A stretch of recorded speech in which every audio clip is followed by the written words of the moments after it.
Hello everyone, thanks for tuning into today's second video. We're doing JMA Friday for today's second video. So as always on a Friday, we're having a look at the weather for the month ahead with the Japanese and the CFS V2 models, and I shall get on that for you in a moment. Just to say, but first, video release today was our 6 AM UK weather forecast. And we've got a 10 to 14 day coming up for you later on today as well with all of the regular features. So come back to that a little bit later on this afternoon. Please like, share, subscribe on all today's videos and content. Thank you so very much, everybody, for doing that. Right, we're going to start off with the week 1 500 millibar height and only from the JMA from the Arctic and North Pole view down. So this is the North Pole just here, wider Arctic circle around there. And we've got mid-latitudes through here, of course. Blue is extrapolating to below average height, which is low pressure, yellow, orange and red to above average height, which is high pressure. I say these are breaking down into week periods. The first week period takes us from today, the 11th, through to the 18th of August.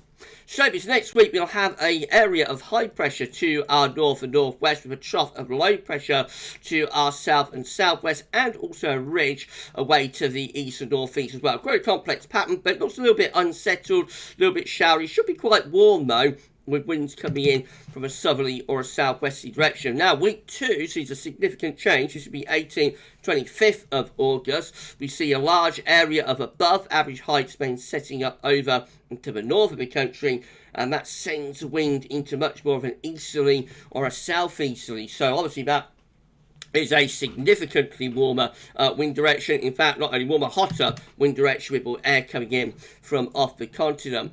And then weeks 3 and 4 keep the anticyclonic signal going. This will be the 25th of August to the 8th of September, with high pressure again sitting more or less over top of the UK and Ireland. Once again, there should be loads of dry and fine weather with that even into early September. Wow, wow, wow. So let's have a look at tropical and mid-latitude view. We can't see Greenland, the Arctic, Scandinavia. Always there's up a chart up here. UK and Ireland in the top right-hand corner of the chart as you're looking at it. So reminder of the week 1 500 millibar height anomaly from the 11th to the 18th of August, with a trough of low pressure over and slightly to the west-southwest of the country. The temperature anomaly is coming out not that warm actually, a little bit cooler than average just to our south, and near normal elsewhere. It's starting to warm up though over on the continent. I think it'll be a bit warmer than that. I think that's a bit pessimistic. And despite that trough of low just to our west-southwest, actually it is a little bit of a drier than average week as well. Week 2 has that anticyclonic signal with high pressure sitting over and also to the north and the northeast of the country, withdrawing in wind from a southeasterly direction. With that, the temperature anomaly goes warmer than average in the yellow colours there. That's 1 to 2 degrees above normal. And precipitation wise, yes, it looks drier than average once again for the UK and for Ireland too. And then weeks 3 and 4 will be the 25th of August, 8th of September, still with above average heights, high pressure sitting over top of the UK and Ireland. The temperature anomaly is a little bit above average, not as warm as it is in week 2, but nevertheless still on the warmer than average side.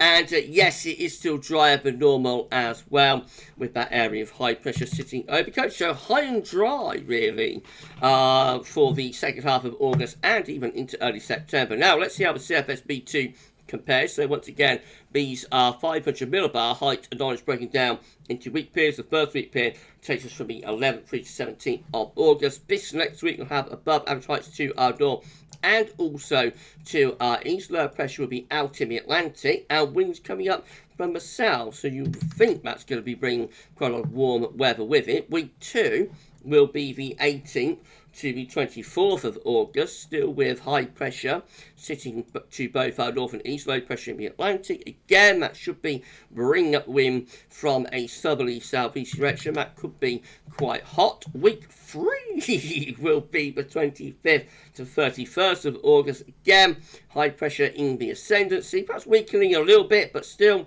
more or less sitting over to the east of the coast. So again, that should be dry and warm or very warm. And then week 4 sees a little bit of a change. It's the 1st to the 7th of September, first week of September, with lower pressure appearing to the north of Scotland and higher pressure pulling out into the Atlantic. That sends the wind into a northwest-southeast trajectory and alignment, and so that should be a little bit more unsettled and also cooler as well. Temperature anomalies for week 1 with CFSB2, 11th, 17th of August there, coming out a little bit above average. Week 2 looks quite hot. It's the 18th to the 24th of August in the red shading, so that's like 1-2 degrees above average. That's quite a hot week being predicted there. Week 3, 25th to 31st of August, that one also comes out a little bit above average, up to a degree or so. Week 4 sees a bit of a cooling trend.